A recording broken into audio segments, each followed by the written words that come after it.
Hello friends, home study channel में आपका स्वागत है।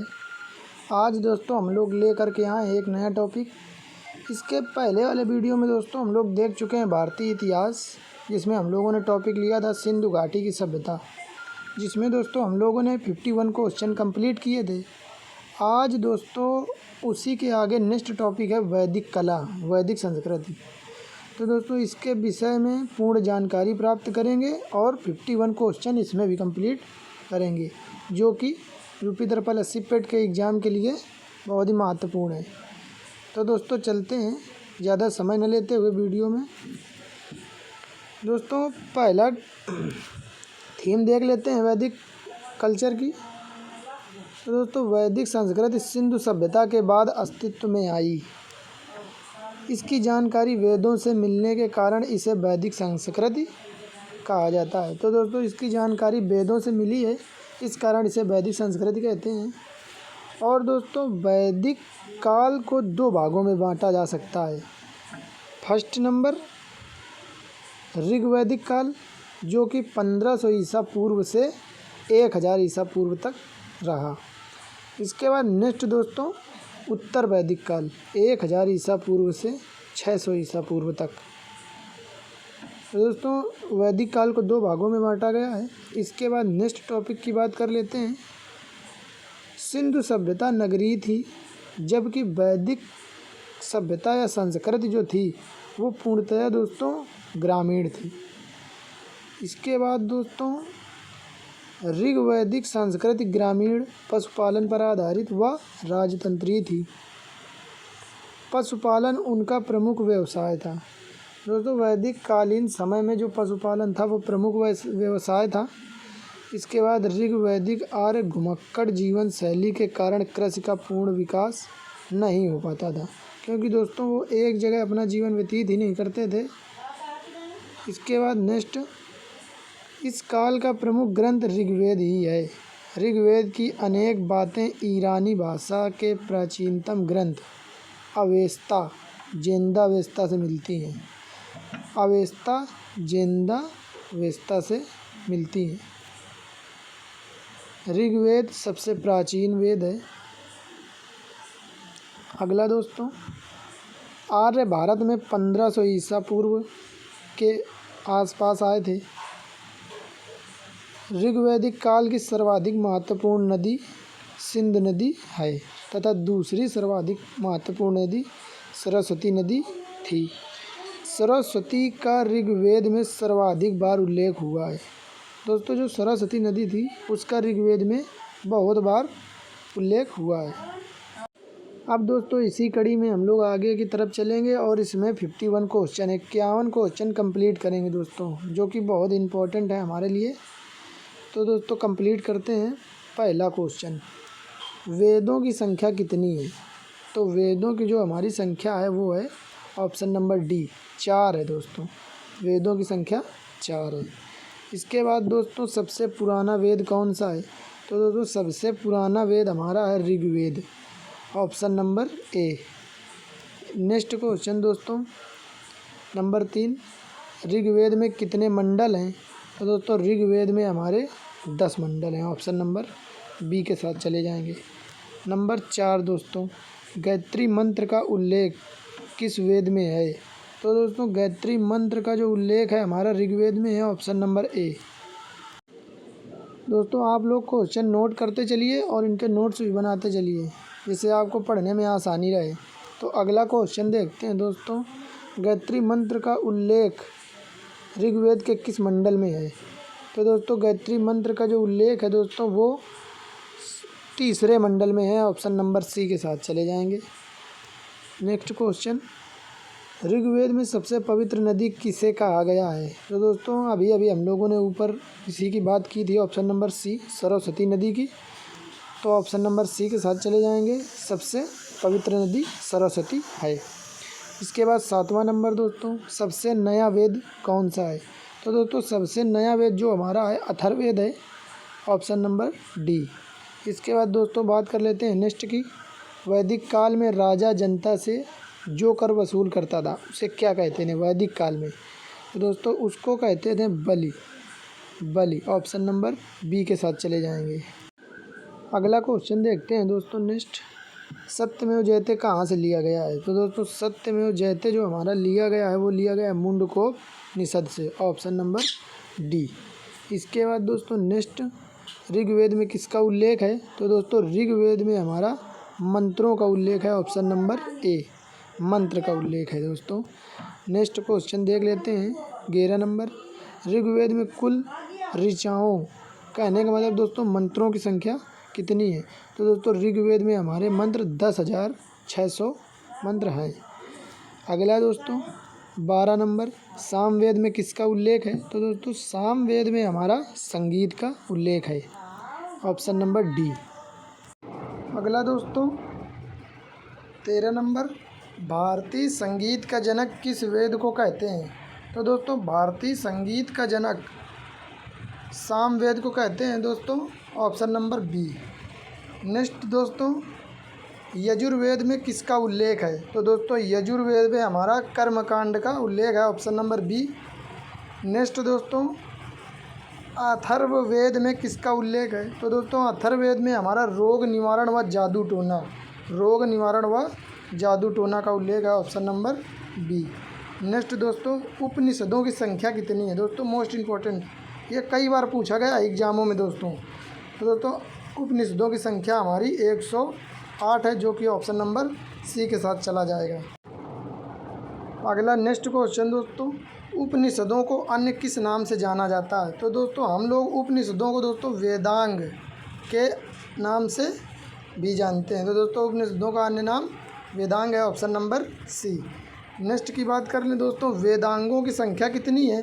तो दोस्तों वेदांग कहने का मतलब दोस्तों वही निकल के आता है उपनिषदों की संख्या। तो दोस्तों इसमें वेदांगों की जो संख्या है वो कितनी है?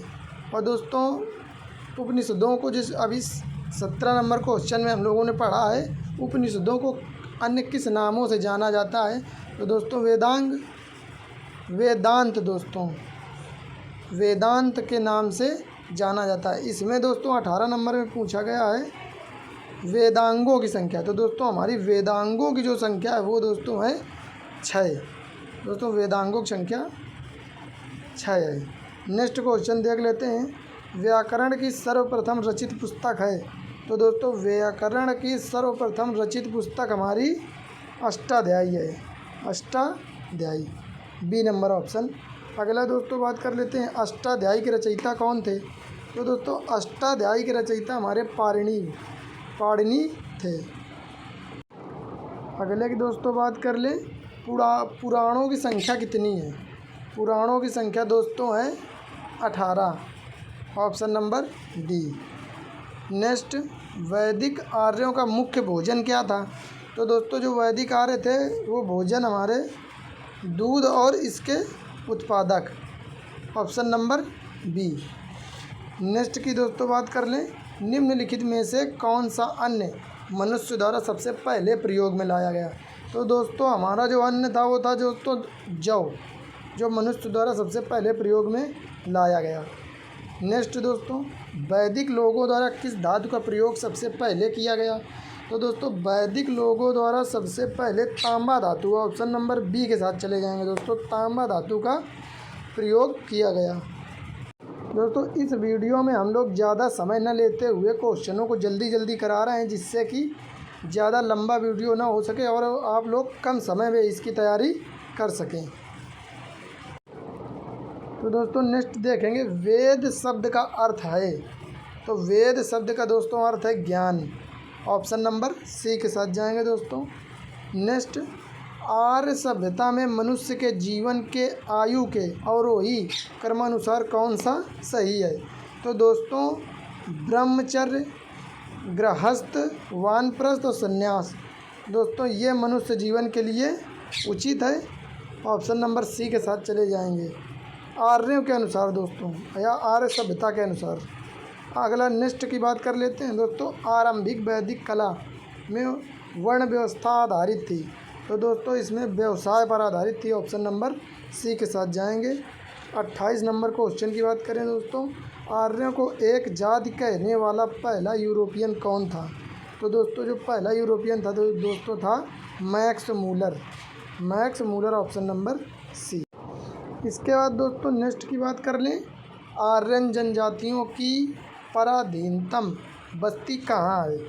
तो दोस्तों पराधीनतम जो बस्ती है वो है सप्त सिंधु में।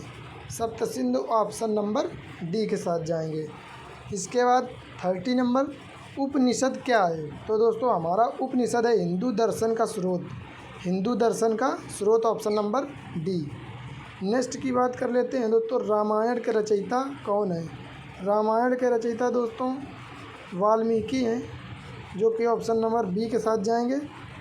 रामायण में कितने कांड हैं? तो दोस्तों हमारे रामायण में 7 कांड हैं, ऑप्शन नंबर सी के साथ चले जाएंगे।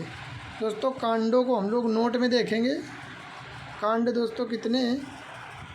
7 कांड जो कि नाम वाइज यहाँ रखे गए हैं। बाल कांड, अयोध्या कांड, अरण्य कांड, किष्किंधा कांड, सुंदर कांड, लंका कांड या इसको युद्ध कांड भी कहते हैं, और लास्ट में उत्तर कांड। तो दोस्तों ये हमारे 7 कांड हैं रामायण के। नेक्स्ट की दोस्तों बात कर लेते हैं, महाभारत के रचयिता कौन है? तो दोस्तों महाभारत के जो रचयिता हैं दोस्तों वो है वेद व्यास। वेद व्यास ऑप्शन नंबर ए के साथ जाएंगे। नेक्स्ट की बात करें दोस्तों, अर्थशास्त्र के रचयिता कौन है? तो दोस्तों अर्थशास्त्र के रचयिता हैं कौटिल्य। अर्थशास्त्र के रचयिता कौटिल्य ऑप्शन नंबर डी के साथ। इसमें भी दोस्तों एक नोट दिया गया है, उसको भी देखेंगे। कौटिल्य को विष्णुगुप्त तथा चाणक्य के नाम से भी जाना जाता है। इसके दोस्तों 2 नाम और हैं, विष्णुगुप्त तथा चाणक्य। नेक्स्ट की दोस्तों बात कर लें, मेघदूत के रचयिता कौन है? तो दोस्तों मेघदूत के रचयिता हमारे हैं कालिदास, ऑप्शन नंबर सी के साथ चले जाएंगे। नेक्स्ट क्वेश्चन, कालिदास की प्रथम रचना क्या थी? तो दोस्तों कालिदास की जो प्रथम रचना थी वो थी ऋतु संहार। ऋतु संहार ऑप्शन नंबर डी दोस्तों। ऋग्वेद के रचनाकार कौन है? ऋग्वेद के रचनाकार कौन है? तो दोस्तों ऋग्वेद के रचनाकार हैं धन्वंतरी, ऑप्शन नंबर बी के साथ जाएंगे। नेक्स्ट की बात कर ले, यजुर्वेद के रचनाकार कौन है? यजुर्वेद के रचनाकार कौन है? तो दोस्तों यजुर्वेद के रचनाकार हैं विश्वामित्र, ऑप्शन नंबर सी। इसके बाद दोस्तों 39 नंबर, नेक्स्ट सामवेद के रचनाकार कौन है?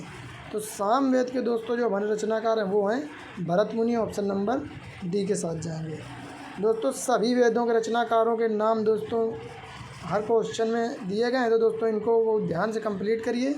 और दोस्तों अथर्ववेद, अथर्ववेद जो हमारा चौथा वेद है, तो दोस्तों ऑप्शन नंबर ए के साथ चले जाएंगे, विश्वकर्मा जी, ऑप्शन नंबर ए के साथ चले जाएंगे। दोस्तों 41 नंबर क्वेश्चन, वेदों के टीकाओं को क्या कहते थे? तो दोस्तों वेदों के टीकाओं को हम लोग ब्राह्मण ग्रंथ कहते थे, ऑप्शन नंबर ए के साथ जाएंगे। नेक्स्ट क्वेश्चन की बात कर ले दोस्तों, ऋग्वैदिक काल में सबसे प्रतापी देवता कौन था? तो दोस्तों सबसे प्रतापी जो देवता था दोस्तों वो इंद्र थे, ऑप्शन नंबर डी के साथ जाएंगे। नेक्स्ट दोस्तों, सर्वप्रथम कर लगाने की प्रथा किस काल में शुरू हुई? तो दोस्तों सर्वप्रथम कर लगाने की प्रथा जो शुरू हुई उत्तर वैदिक काल में, ऑप्शन नंबर बी के साथ जाएंगे दोस्तों। नेक्स्ट की बात कर लें, अथर्ववेद को किस अन्य नाम से जाना जाता है? तो दोस्तों ये भी बहुत इंपॉर्टेंट क्वेश्चन है, ब्रह्मवेद। दोस्तों अथर्ववेद को ब्रह्मवेद के नाम से जाना जाता है दोस्तों, ऑप्शन नंबर ए के साथ चले जाएंगे। ओम दोस्तों हमारा कहाँ से लिया गया है? दोस्तों ओम हमारा कहाँ से लिया गया है? तो दोस्तों ओम हमारा बृहदारण्य उपनिषद से लिया गया है, ऑप्शन नंबर सी, बृहदारण्य उपनिषद से लिया गया है दोस्तों। नेक्स्ट की बात कर लें, वैदिक युग में यव कहा जाता था, यव। तो दोस्तों वैदिक युग में जव को दोस्तों ऑप्शन नंबर डी, जव को यव कहा जाता था। नेक्स्ट नंबर दोस्तों, मनुस्मृति की रचना किसने की थी? तो दोस्तों मनुस्मृति की रचना मनु ने की थी, ऑप्शन नंबर बी के साथ चले जाएंगे दोस्तों। Option number next question number next दोस्तों, योग दर्शन का प्रतिपादन किसने किया था? योग दर्शन का प्रतिपादन किसने किया था? तो दोस्तों पतंजलि, दोस्तों पतंजलि ने किया था, ऑप्शन नंबर बी के साथ चले जाएंगे दोस्तों। नेक्स्ट की बात कर लें, आर्यों ने सबसे पहले किस धातु को खोजा था? तो दोस्तों आर्यों ने सबसे पहले लोहा को खोजा था, ऑप्शन नंबर डी के साथ जाएंगे। 50 नंबर, कृष्ण भक्ति का प्रथम एवं प्रधान ग्रंथ किसे माना जाता है? इसमें दोस्तों कृष्ण भक्ति का प्रथम व प्रधान ग्रंथ दोस्तों श्रीमद् भागवत गीता को माना जाता है दोस्तों। नेक्स्ट और लास्ट क्वेश्चन दोस्तों, बहुत इंपॉर्टेंट क्वेश्चन दोस्तों इस वीडियो में हम लोगों ने कराए हैं, जो कि यूपी SSSC पेट के एग्ज़ाम के लिए या कोई भी कम्पिटिटिव एग्ज़ाम के लिए दोस्तों बहुत ही महत्वपूर्ण साबित होंगे।